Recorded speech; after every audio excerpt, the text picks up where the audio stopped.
Hello, I'm Stan Stoliker, and we're back at the Hub Culture Climate Pavilion in Belém, Brazil, right on the edges of COP30 and the edges of the Amazon. Joining me now for a Chronicles conversation from the Hub Culture Chronicles podcast is my good friend, Jonah Wittkamper. Jonah is the co-founder of Nexus, Amazon Investor Coalition, and the Global Commons Fund, which is a new fund focusing on one of my favorite topics, the global commons. Jonah, welcome to Brazil. I know that you can speak a little Portuguese, but how's your arrival been into the heart of Brazil's Amazon? É uma maravilha, gente. Hey, everybody. That means it's marvelous. It's been great to get back here. It's my, I don't know how many times here in Belém. The Amazon Investor Coalition has a headquarters here. It's remarkable to see this city filled with people from so many different countries. It's something very unique for this moment in world history.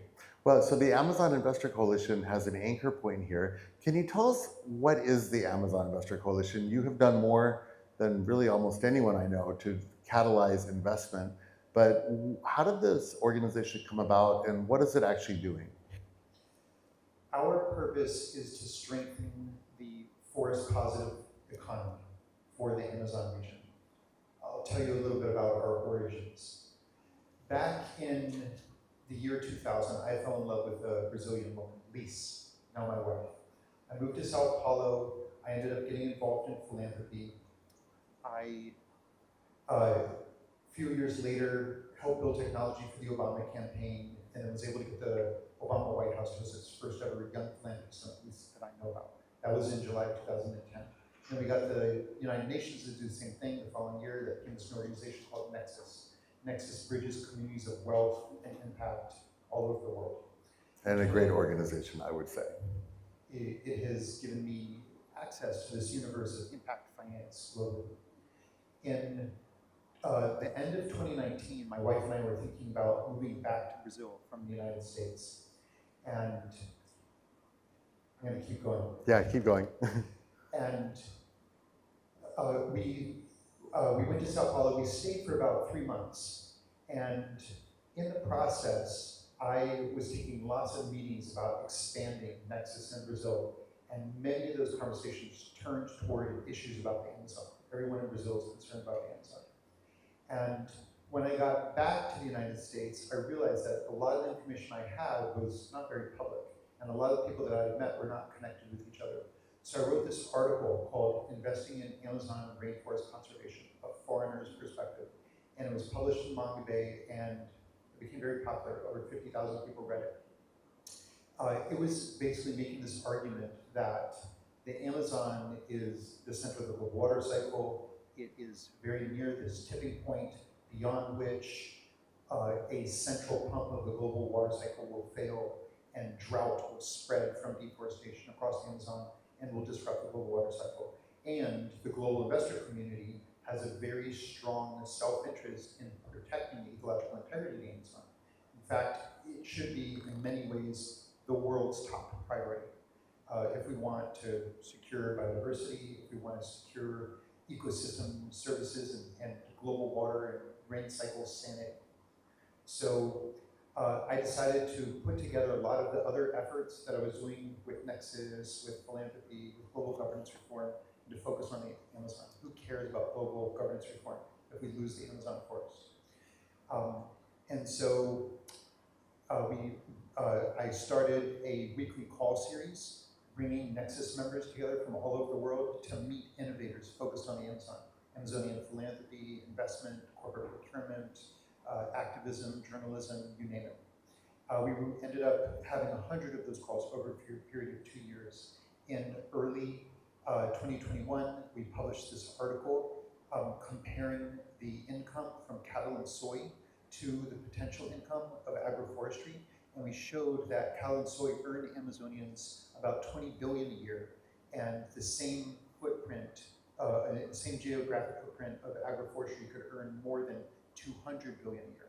Wow, 10 times more income by switching land use from cattle to agroforestry.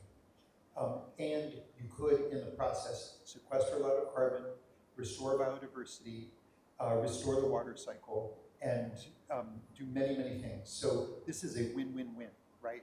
Local people are making more money. You're increasing incomes. This is something, this is not a political no-go.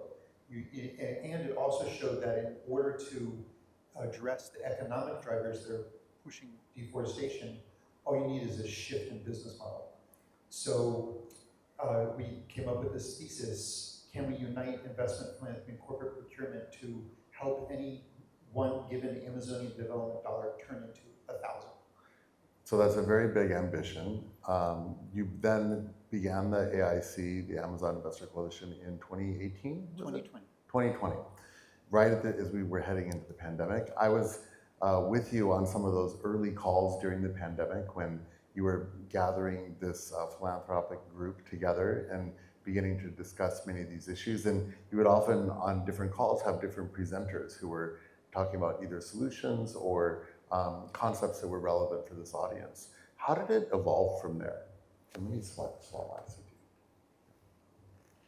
So in 2022, we ended up getting support from the Partnership for Forests program of the UK government. We expanded as a team, and we decided to execute on this thesis that all that was missing to make the forest work more alive and standing and cut burn was the right business model. And so we ended up making hundreds of connections between investors all over the world and projects in the Amazon. And that did lead to millions of dollars of new investing in the Amazon region. But we got some pushback from the local entrepreneurial community. They said, actually, too much investment pressure can create perverse incentives. It can drive people to have all the economic development happen in cities. It can drive people away from the impact that they started those businesses for in the first place, because they're chasing the dollar. They said, what is really needed is a lot more philanthropy in order to prime the pump. So I went out to my networks and I found over 30 funders who agreed to consider funding projects that we would put in front of them. So we did a call for proposals. We thought we'd have a few dozen, had over 170 applications. We developed a mechanism for ranking them, and we managed to find financing for what we consider to be the top 10. And in August of this year, we announced our first $1 million in grants to a portfolio of about 20 organizations. And on November 1st, from the stage of Global Citizen, we announced that we've mobilized over $10 million in future philanthropic pledges for the Amazon. So we made a transition from being just a convener and a learning platform, connecting investors, owners, and corporate buyers and operators in the Amazon around business strategies, to now being actually a grant maker and putting down money alongside nation states and big investors and larger donors in order to try to galvanize this interest around the world. And so as you did this research to try to understand the best levers to make the most impact, could you guide us on what you found? What were some of those outcomes? Okay, good question. One of the things that is scaring away a lot of investment in the Amazon region is the lack of land tenure security. There is a stipulation in the Brazilian constitution that allows someone to lay claim to a piece of land that they have settled if the landowner of the land that they have settled does not challenge them over a period of 5 years, then they can file legal claim to the land. This stipulation in the Brazilian constitution is the basis of the land that's represented with the MST. But it's also something that enables land tenure and security in the Amazon region. So it's kind of a double-edged sword? Brazil is one of the most land unequal countries in the world, and that's why this stipulation exists in the Constitution. And so there is a virtuous purpose for that, but it also drives settlers to push for deforestation, and it drives landowners to kill off those people who are doing the deforestation. But it is also used for laundering land titles. What does that mean, laundering land titles? The word in Portuguese is grilagem. Grilo means cricket in Portuguese. So why does cricketing mean land title fraud? It turns out that back in the 70s, 80s, even the 90s, it was a popular thing for a group in northern Brazil to get a land title, to put it in a drawer with crickets. The crickets eat the edges of the paper and defecate on the paper. After a week, you pull out a piece of paper, all of a sudden it looks like it's 50 years old. They then fly to the south of Brazil and they sell that same land title again, 10 times over. And so you'll have one piece of land that has 10 different people that have claim to it. And the local county registry is involved in, the malfeasance, the corruption that allow that to happen in the first place. And so what you have is a situation where who owns the land, the answer is not clear. And in that lack of clarity, it's very hard for investors to have the legal integrity that they need.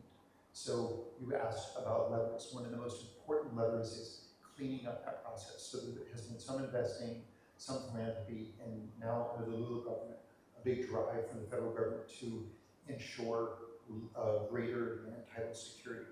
So indigenous communities, Ribeirinho, the riverine, riverside communities, quilombolas, to have high certainty over their lands. After they have those land titles, they can get loans from banks and things like that. But in terms of bang for buck, securing land title is one of the most important things. There are a lot of other answers to that question. Yeah, because you said there were multiple criteria. Could you give us maybe another couple examples of the criteria that you looked at to be able to select these grantees? One of the perhaps less known by the global north, but most known by the conservationists, is the power of indigenous people.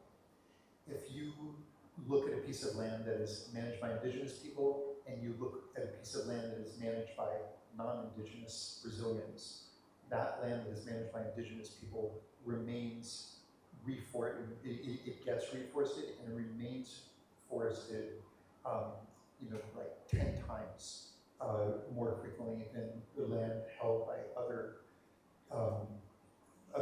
cohorts of people. And I've heard stats here with people saying that as much as 80% of the world's wild areas are currently managed by indigenous peoples, and that's why they're still there, because the lands that are managed by others have effectively been exploited.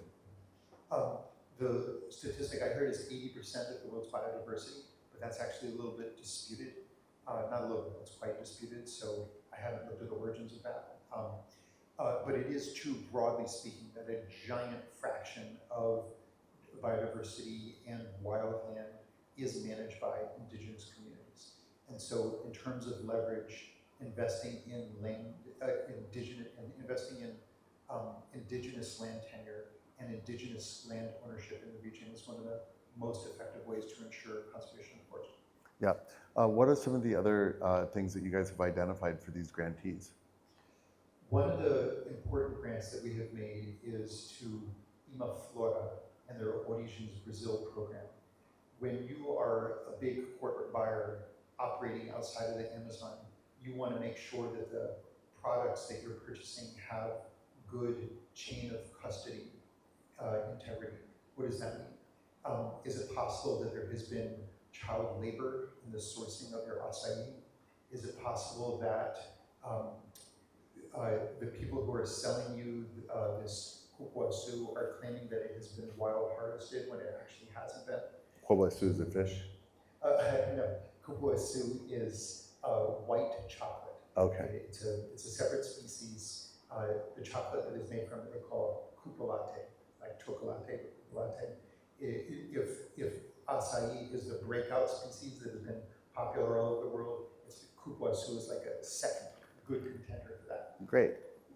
So Origens Brazil is a selo, it's a stamp, it's a certification that says that this product has high integrity. It comes from the communities that the sellers claim that it comes from. And that gives buyers in the global north and elsewhere a lot more confidence that they're going to have a continuous supply, that there's legal integrity involved in the employment of the people in production, that the land that those products are coming from is zoned in the right way. It's not someone stealing produce from someone else's land. one of the most important ingredients of Amazonian economic development is what they call wild harvesting. Have you ever heard of it? Well, I know the two words, but how does it apply to this? So a lot of people, when they think of agriculture, they think of corn or wheat, monoculture spread over thousands of hectares. In the Amazon, agriculture comes from wild harvesting. So indigenous communities, Quilombola communities, riverine communities, they will hike into the forest and they will find trees that have Brazil nuts, or cupuaçu, or acai, or many of the dozens of other commercially viable Amazonian products. And they will climb those trees, they'll prune the trees. They have a way of harvesting those fruits, those nuts, in a way, or they just collect them from the ground because the nuts fall. They have a way of harvesting that produce and bringing it to market in a way that basically leaves the forest untouched. They leave a little bit for the local wildlife, but they're able to take a hectare of forest and give it value that it did not have before. So that is a very scalable industry. Companies like Natura have actually been able to commercialize dozens of products from standing forests, which have been sold all over the world in Natura products. Yeah, it really is amazing, even just being here in Belém and walking around different markets or different places. Even here in the hub, we have plants that are incredible, chilies and smelling plants that I've never encountered before, but which provide products for soap or fragrance and different things like this that all come from the jungle and come from the Amazon here.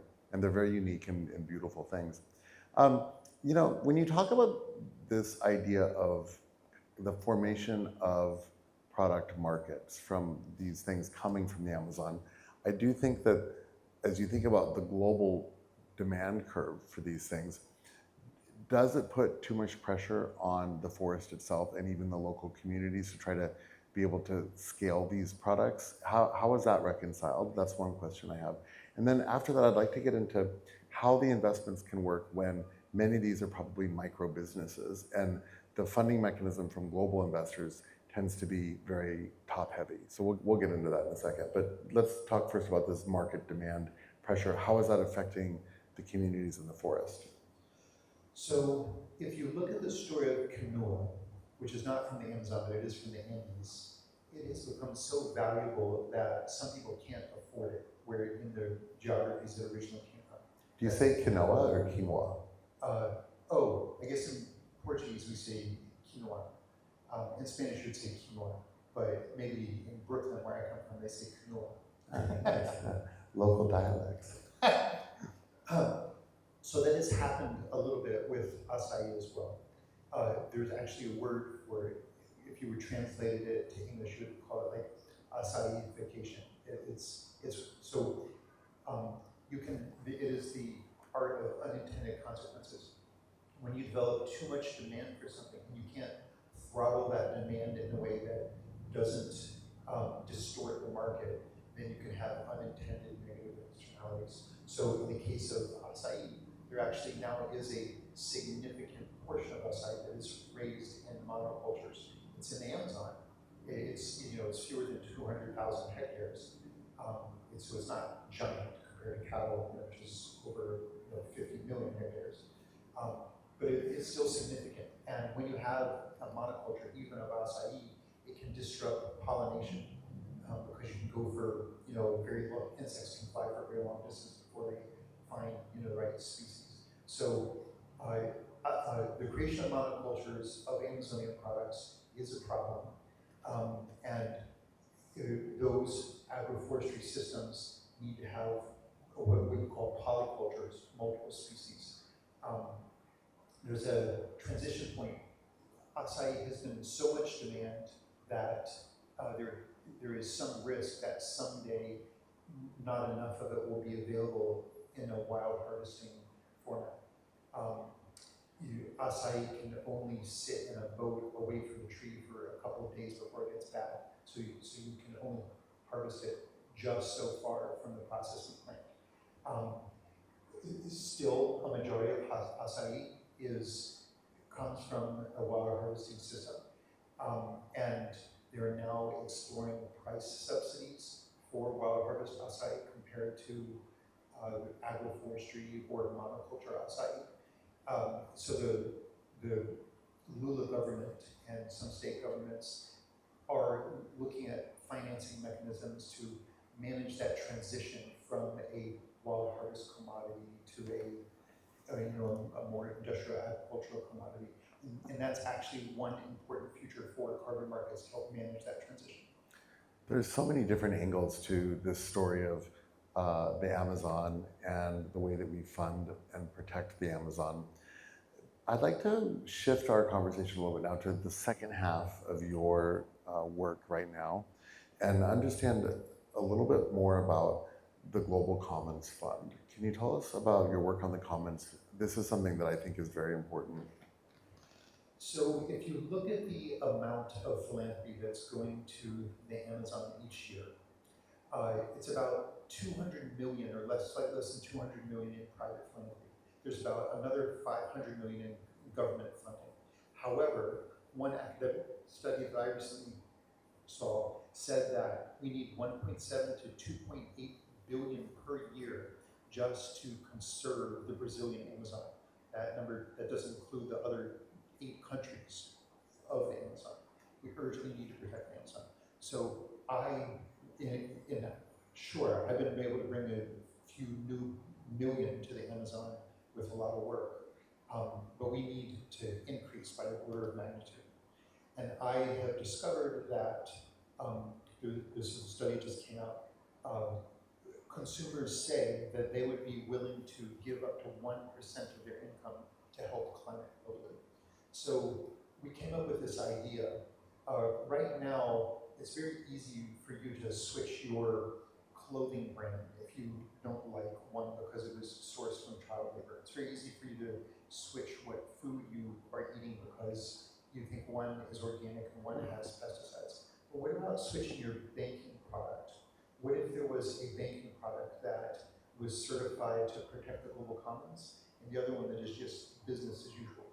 Any given bank account in the United States right now obeys directives from several sources. There'll be state law, there'll be law of the federal government. There's the U.S. Office of Foreign Asset Control, which projects its power all around the world. Any country that wants to do business in U.S. dollars will stop bank accounts if they're, an Al-Qaeda terrorist or whatever. Banks also follow the policies of the Basel Committee of the Bank of International Settlements, which is sort of a central banker's bank. There's nothing that permits a bank charter from recognizing a new legal entity. So let's establish the Global Commons as a new legal entity. We're developing this organization called the Global Commons Commission to serve as a political body for convening global civil society and nation states, indigenous people, scientists, and civil society to recognize the Global Commons as a jurisdiction.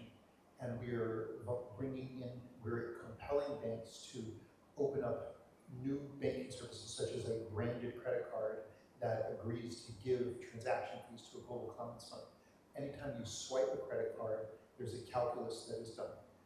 The issuing bank gets a little bit of money from that swipe. The acquiring bank from the vendor gets a little bit of money from that swipe. And the credit card network, such as Visa or MasterCard, gets a little bit of money from that swipe. There's this risk calculus. Is this swipe in an industry where there's high credit card fraud, such as online gambling? If there is, then that fee in the United States can go up to 8%. Well, why not extend that risk calculus to the needs of the global commons? Let us contemplate AI safety, refugee resettlement, weapons in outer space, oceans, climate, you name it. Any of these transnational issues that are undergoverned or not governed at all because our existing nation-state system doesn't have the mechanism, the moving parts. Let's create a new legal system to attend to those needs. The United Nations is not the world democracy that a lot of people think it is. In many ways, it's a dictatorship of the 5 permanent members of the UN Security Council. When they created the UN Charter, they created Article 109, which would allow a majority of member states to come together and have a big a big redesign of the UN Charter, but that new charter would need to be signed by the 500 members of the UN Security Council. People have proposed, many structural reforms in the UN system for it to become a system of world law, but those reforms always get shot down. Yeah, by nation states. Yeah, by nation states. Yeah, and particularly the strongest nation states, I would assume. And the reason why is because somebody doesn't want to let go of power. And power needs to meet power in order to transform it. So if we harness a small fraction of the global financial system to recognize a new global political entity whose purpose is to serve as some form of world law, but no, not global government, just simply global governance over only those things that are transnational in nature that no nation state can cover on its own. Then all of a sudden we can create a more functional system to govern the planet. Whenever you have a effective political system, you have checks and balances. These variable transaction fees would be that system of checks and balances. The idea is to have a bank that says, yes, I'll put out this new product line and we will obey the transaction fees of this Global Commons Commission. We'll dial up the transaction fees for carbon polluters and ocean polluters. We'll dial down the transaction fees for indigenous communities and other actors in the system that are solving issues of the Global Commons. And then those transaction fees go into the Global Commons Fund. And the idea is that this can pay for ocean conservation, reforestation in the Amazon. It can pay for refugee resettlement, many of those things that are currently falling through the cracks in our existing system.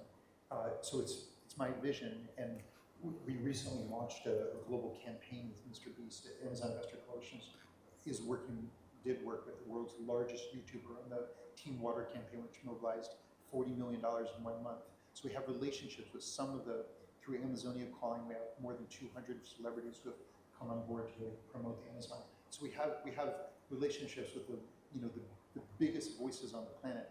The idea is we hope to collaborate with them on pushing out this new system of potential global commons governance through these bank accounts. So we're now in a march to get as many banks in the world to simply offer these bank accounts to the public, and then we'll drive the public to adopt them. I'd like to roll our way over to, you just mentioned the Amazon Calling initiative, and this is something that I think is getting more and more momentum.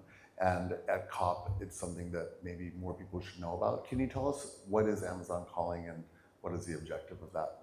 So it's Amazonia Calling. Sorry. Okay. And we use the word Amazonia because a lot of people in North America hear Amazon and they think that we're the .com.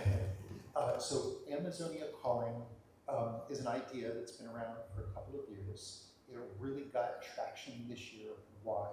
Because leaders of the 9 indigenous federations of the 9 countries in the Amazon, 8 countries plus French Guiana, came together, and on June 5th from Brasilia, they put out a joint statement. It's called the Political Declaration of Indigenous People for the Amazon. And it is an agreement among all the indigenous people for how to negotiate out the Amazon with governments during COP30. It's a major victory for indigenous movements, but it's also a major victory for those who are allies of indigenous movements. When people have tried to negotiate with indigenous communities previously, if they aren't organized themselves, how can you be organized with them? And so there would be turf wars and competitions, and carbon projects would start and stop, or lack integrity, or people would develop business without free, prior, informed consent with indigenous communities. So they came together and they created, it was a long time in the making, but they created this very technical document for how the outside world can work with indigenous communities and things. So we use that as convincing power to enroll major celebrities. It started on the very last day of this Mr. Beast campaign. So on August 1st, we launched this campaign with Mr. Beast promoting $1 per person per year for water. It was called Team Water. Yeah, I remember that, yeah. Remember that. We managed to mobilize $40 million in a month. On the last day of Team Water, we put out this video with Jason Momoa, the Aquaman. It is of an indigenous woman, a leader, from the Quechua people of the Serena community in Ecuador, talking about how central the Amazon is for the global water cycle. Those people who are mobilizing for clean water all over the world, this campaign that Mr. Beast and Mark Roper started with many other YouTubers, we invited them to recognize that the Amazon forest is a central resource for people who care about global water security. Then the DJ from Brazil, Alok, reposted it, and it has just taken off since.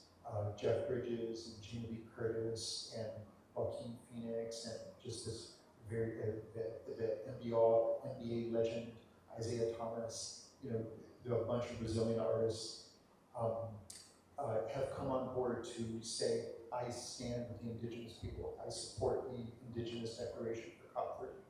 And there have been a couple of moments here during COP30 where we've had press releases, where we have leaders of indigenous nations come together to make joint statements.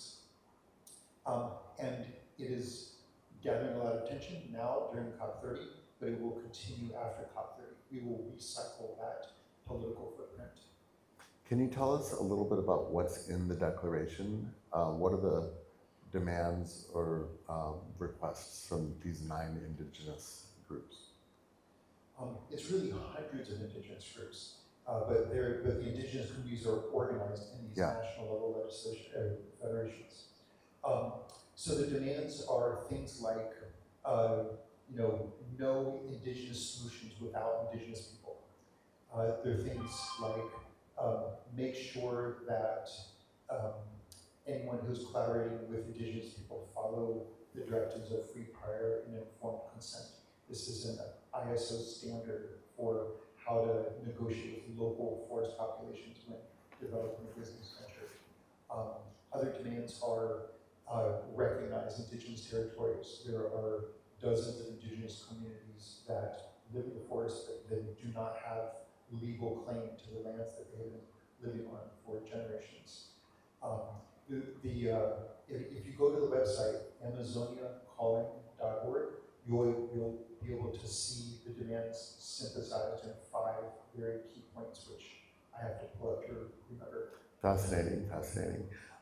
We're going to wrap up here in a few minutes, but you know, one of our themes from the hub here is dream new dreams, and it comes from a conversation that we had a year ago here with Belém youth, and they were talking about why they were excited and optimistic about COP30 coming to the north of Brazil. And as we all know, there have been a lot of comments and commentary from people about, you know, why this COP was placed at the edge of the Amazon. And what Lula said and others have said is that they wanted the world to see the reality of the Amazon. And the reality of the Amazon, the reality of Belém, is varied. There are many realities in a way. This idea of dreaming new dreams has given rise with us to thinking about biophilic design, about how you build regenerative energy systems for these communities. We've been talking about solar canoes and regenerative soil and many things here at the hub over the last couple of days. But I'm curious, from the Amazon Investor Coalition standpoint, you have a unique window into this particular region and these particular communities. What's your dream, and what would you convey forward from these groups for their dreams going forward? What are the new dreams we should be dreaming about the Amazon? That's a very big question. I'll give you some simple answers. There is theoretically this opportunity to recognize the genome of the Amazon as one of the great wealth creation opportunities for the planet. There are cures for endless diseases in the biodiversity of the Amazon. The history of bioprospecting is not a beautiful one. There have been plenty of drugs developed from Amazonian plants and animals. There have been plenty of products that are originally from the Amazon that are now manufactured at scale outside the Amazon. Amazon does not enjoy that wealth creation. I'll give you three simple examples: chocolate, cassava, and guarana. Actually, a huge amount of the commercial guarana is produced in Bahia, not in the Amazon region. There's still plenty coming from the Amazon. And rubber's originally from the Amazon. When you take a product from the Amazon and you mass produce it in the outside world, it's called biopiracy. The real word is piracy. That wealth needs to be shared with locals. So what is the dream? The dream is that if we create something like a global commons legal framework, then we could recognize the biodiversity of the Amazon as this patent commons that has trillions of dollars in future economic value. And if we can recognize that, then all of a sudden, instead of the entire world, bowing to the hegemony of the United States and the power of the US dollar to dominate the world, and that being the center of the global economic cycle, can we recognize Mother Nature as the center of the global economic cycle? Because there's actually probably much, much more value coming out of the genome of the Amazon forest than there is out of the, whatever Silicon Valley has to offer us. Very interesting, very interesting. What about, as we finalize this conversation, COP itself and COP30? You've talked about the Amazonia Calling, you've talked about the work that you guys are doing for investment. Do you have any other message for the leadership and the negotiators who are currently in the blue zone sweating? For the indigenous communities that distrust the Tropical Forest Forever Fund or Tropical Forest Forever facility, take a closer look. A lot of the negative messaging that is out there around it is actually old and misinformed. And I've heard some of it is actually coming from the fossil fuel lobby. That may be the case. So that's a message to the indigenous community. Message to the nation states. You have to step up to act. There have been some countries that were expected to come through to support the Tropical Forest Forever Fund and have not yet. And that's because of the political winds in their own countries. But you countries that have not stepped up, you really need to step up. This is one of the most ambitious and viable opportunities. It's not a money-losing venture. It's an investment fund that creates $4 billion a year for tropical forests. Even though it might not be valuing the forest as much as you want it to, there's not infinite supply of money in the world, it gets us very, very far down the road. And then the message for global civil society. Recognize that if you find negotiations with COP year after year and the limited teeth of the Paris Climate Agreement, if you find that that leaves something to be desired, and take a look at the Global Commons Commission, because by embracing bank accounts that legally recognize the Global Commons as a jurisdiction, then we can develop new forms of power at a global level that allow us to design new global governance systems for the 21st century. We don't need this relic from World War II, the United Nations, this nation-state system to govern the planet. There are alternatives. All we need to do is join forces to build it. Wow, how very inspiring. Jonah Wittkamper, Amazon Investor Coalition Global Commons Fund. Thank you for joining us here at the Hub in Belém. I wish you Godspeed for your adventures around the city, and hope you really enjoy your time here in Brazil. Thanks for visiting Hub. My great pleasure. Thanks so much, Shane. Great, thank you. For those of you who are tracking our progress here at the Climate Campus, you can always visit our online locations at hubculture.com for more conversations with leaders shaping the world of climate. Signing off for the Chronicles, I'm Stan Stoniker.